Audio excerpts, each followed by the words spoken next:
It is the UFC's number 14 ranked flyweight custom made Cody Durden. He's flexing already. He's getting ready. I mean, Cody, let's just start there. How does it feel, man? I know you've been kind of toying with those rankings a little bit, but just seeing your name in there, up among the best in the world, that's got to be a heck of an accomplishment. Man, it's a good accomplishment, but you ought to see the checks. You ought to see the checks I've been bringing in. That's the accomplishment. The rankings are just opinions of people, and I'm kind of pissed off. I beat Charles Johnson 1-on-1 last year, a little over a year ago, and he's ahead of me in the rankings. And then, I fought the number 9 ranked Matt Schnell, but I'm still ranked number 14. And so it's like, you tell me how the rankings work, because I don't know. Well, it sounds like they'll be changing very soon the way they work. So maybe we'll have a whole different look to them very soon. But let's talk about those checks, man. Last time out, right? I mean, less than a week's notice, get the big win. You get the big money as well, the big bonus check. I mean, when did you have a chance to kind of just process everything that happened? Because you couldn't have had much time to think during that whole week. Man, I swear the only thought I kept thinking was, what are you doing, Cody? What are you doing? Because so Sunday night, me and my wife went out, and Monday was Labor Day. So Sunday, me and my wife went out. I didn't have a fight lined up, whatever. And I had a lot of shots, and I drank a lot of Jack Daniels. So Monday, I just stayed in bed all day. Celebrated my holiday, just hanging out at the house, being a good family guy I am. So Tuesday I went to sparring, and I felt good. And then I got home, I was eating lunch with my wife, and I saw Matt Schnell, his opponent, pulled out for that weekend. So I got on Twitter. I was like, look, Mick Maynard, I'm here to fight. No, I said, look, family, friends, or teammates, it doesn't matter. I'm here to fight. And man, my phone rang like 15 minutes later. It was my manager. He was like, yo, what did you say? I said, I'm here to fight on Twitter.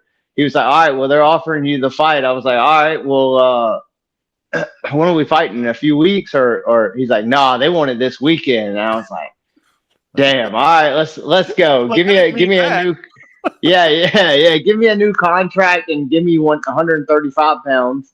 Because of course I can't really make 125 on 4-day notice like that, especially after I ate a huge lunch. So, yeah, man, I mean, I started water loading instantly, and me and my wife, we took off, and I was trying to find out who was going to be in my corner. People have prior obligations. They just can't drop everything for custom made and just come, So, I went and fought without my coaches, my normal coaches. And, I got my old high school teammate, Carl Williams, he was already in Vegas. I was like, look, man, can you be in my corner? He was like, yeah. And then I brought my jiu-jitsu coach from ATT Team Lima, and he don't know any striking. He's straight jiu-jitsu. His name's Kevin Sherrill. So, and it was funny because like, you know how the UFC puts a camera on you before you're about to walk out and you're hitting pads or whatever. And I was like showing Carl, he was holding the pads like where I had to cross my arms. I'm like, Carl, put the pads in closer. And he's a heavyweight, I was like, Carl, put the pads in closer so I could. And dude, but man, my self-belief is just like, dude, I train with the best. I work my ass off, I work hard, I play hard, and man, you just got to get to know me, like I'm a fun guy, fighting is what I do, but I'm also 33. I'm pretty established, and I'm ready to fuck Joshua Van up. So I love it. There's that fire. I was hearing a little too much smile and fun from you, man. Normally I think about this fiery guy. Well, let's talk about Josh Van, right? I mean, a week later after your performance, he's calling for you, right? So I guess, were you surprised that he was calling your name? I'm imagining, knowing you with the little bit that I do, you probably took a little bit of offense to it. What did you think when you saw he wanted to fight? And did you start saying, all right, let's do that? Yeah, he wants that boy, Cody Durden, that Cody Durden boy. That's what he said, And my son's half his age, so I really, man, I'm gonna fuck him up, bro. I already know. Like, my training's been going good. I'm healthy. I'm on point. You're not gonna see the Cody Durden that fought Matt Schnell, as in like I was a little slow. I was head hunting. That was 4 day notice off the couch, fucking drinking alcohol and having fun. So I'm locked in. I've been down here at Coconut Creek for a little over 6 weeks, and man, this is all. I'm in the dorm room. This is all I've been doing. I've been sparring the champ Pantoja, sparring Kyoji. I mean, there's some studs down here, and you got to be on your P's and Q's. And me and Pantoja, and we don't spar, bro. We fight. It's a fight. Where you get done, 4 or 5 rounds, and you can hardly get up.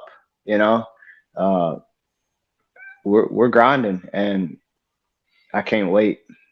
I love that, man. Well, it goes down at UFC 310. It'll be December 7th right here in Las Vegas, T-Mobile Arena. I want to talk to you about Pantoja in just a second, but first, I mean, look, you said it. You're going to mess him up. I mean, this fight on paper looks like it should be a hell of a lot of fun, a lot of fireworks. Are you thinking this is fireworks? Or are you thinking you go out there and you dominate this guy and make him pay for calling your name?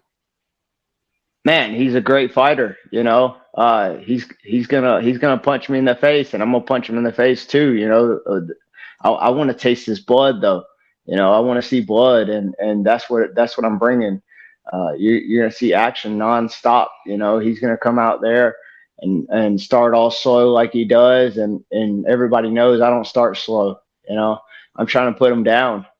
So that's my goal. Get in there, finish him, and give you guys an awesome fucking fight. And I love it. That's what I'm bringing, man. I'm bringing all the smoke. I love it, man. You bring it every single time. By the way, punching him in the face, I think you get to punch him with the old gloves is what we're hearing, right? Since it's a pay-per-view, it'll be. I saw that you had tweeted about that you like the old gloves. You were hoping it would be the old gloves. What is it about the old versus the new that you prefer? Man, like if you have both gloves in your hand, which I have, and the old gloves feel a little bit harder to me. The new gloves feel a little bit softer. And the first week I had the new gloves, the logo fell off of them. So I'm taking pictures after a week with my gloves on. There's no UFC logo. That's bad marketing. That's bad branding. And I kept training in the old gloves after the logos fell off the new gloves, and man, I like them better. It's like I fought in them for 3 years, so it's like it's what I'm used to, really. Yeah, absolutely. Why change it? All right. Hey, I said I want to ask you about Pantoja. What do you think about this matchup with Kai Asakura, right? I mean, obviously, you like your guy Pantoja, of course, but what do you think about Kai Asakura coming in? I mean, he's a great fighter. I don't know if you had a chance to watch a lot of what he's done overseas, but, it's not often we see guys come in from outside the organization and get a title shot right away. So I guess what did you think about him coming in and getting a title shot, and what do you think about the fight itself? Yeah, well, he's a big star in Japan, and he's got a following, and excuse me, and that's what the UFC wants. They want to bring in guys from other countries and build stars, and that guy's a high caliber fighter. Look who he's fought. He knocked out Kyoji, and then he ended up losing to Kyoji. I think he fought Manel Cape. He fought Yuki Yuki something. He trains here with me as well. And but the only thing that gets me is that he hasn't made flyweight in 7 years, or that's the rumor I heard. I didn't investigate it myself, but they fight a little bit higher over there.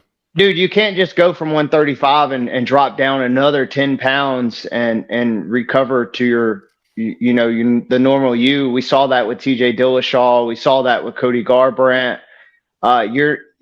You don't carry the same durability as you do with that extra 10 pounds. So I'm sure he's not going to be able to absorb what Pantoja brings, man. Pantoja is different. You know, he's got 3 belts sitting at home, and he's so strong, and you know, he's so durable, man. You can hit that guy with a baseball bat, and he'll take a breath and he'll come forward, and you're just like, whoa, you know.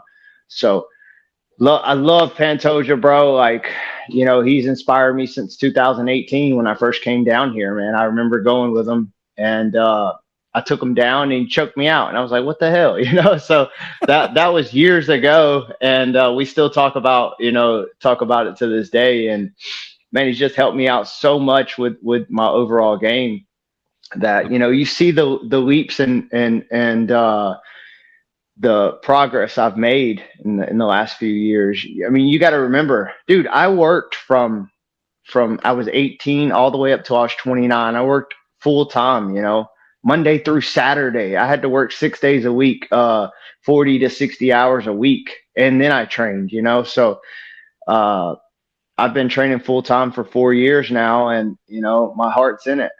My drive and passion is there, and, I'm hungry, man. It's funny you mentioned that, because like, I love the fact that you still have that post, you know, pinned to the top of your Twitter account of when you quit your full-time job. And I was curious why you did that. Like, is that still like some motivation to you? Is it still like a reminder? Is it a reminder to other people? Because I think it's cool. It's like an honest post. You're like, I'm kind of scared. I'm quitting my job, but I'm excited too. And Yeah, look where you stand now. So why is it still there? man, I made good money. I had insurance. I made good money, and you know, to quit a full time job like that, you know, to make 12 and 12, I was kind of scared. I was scared. You know, I got a house, a mortgage, car, family. You know, I got big boy bills, and I was scared. I was scared to, you know, make that leap to a full time fighter. Well, you know, I had some great championship team around me, with sponsors, with coaches, and they said, "Look, man, we're gonna make it happen. We believe in you. This is what you need to do." And then tearing my ACL a year after that, and coming back and beating a Richie Lang, man, it was just, you know, a good moment. Even with a deviated septum, like I couldn't even breathe out of my nose that fight, and I still won. So, man, it's great. And, you know, I pinned that to my profile because I remember just like, so I put poles in the ground, like light poles. And I remember one day we couldn't use the auger to drill into the ground. And so I had to dig like a 6-foot hole, and it was like concrete digging. Every time I hit the sharpshooter, it would bounce back up. So I dug for 2 hours, and, no, I dug for 4 hours from morning to lunch, and I got 2 foot.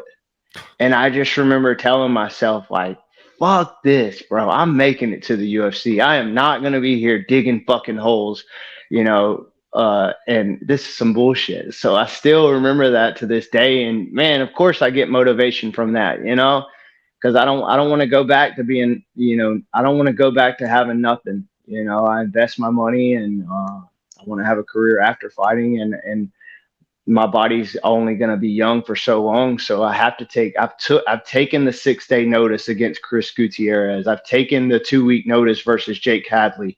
I've taken the 4-day notice. Man, I never miss weight, always show up. I had to pull out of one fight because I got arm barred. So I couldn't fight Bruno Silva 3 weeks later. So, you know, everything's lining up right now, man. I just got to show up Saturday night like I show up every day at practice. I love it, man. I love it. Hey, by the way, I did want to mention, when you came to ATT and Pantoja choked you out, you didn't have your black belt in. It's a little bit different now, right? You got your BJJ black belt, right? What was that like? It's such I love hearing from guys what it means to them, right? Because it seems like even guys that are like UFC champions, sometimes that black belt means more to them than even that UFC belt. Yeah, man. I mean, I started wrestling in 6th grade. I got 2 state championships in high school. And then I started MMA in 2011. But then I joined the Team Lima gym when I was 3-1 as an amateur. And I started gi in 2014. And 10 years later, I finally got my well-deserved black belt. You know, I choked out Matt Schnell. He's a black belt. Carlos Mata, black belt, dominated him on the ground. Man, I felt like it was deserving, and the timing was right. And it's just nobody will ever be able to take that away from me, man. It's like better than, like, it's the equivalent to a doctorate degree in college. You know, it took me 10 years to get that. So, man, I'm grateful and I'm happy for it. That's awesome, man. I love to hear that. Well, listen, I know you want to add that UFC gold belt to your Brazilian Jiu-Jitsu black belt. Listen, I know you're going to bring it every time. You do every single time you fight. You want to go out there. You want to get a big win. What does 2025 look like? You're going to close out the year with a big win.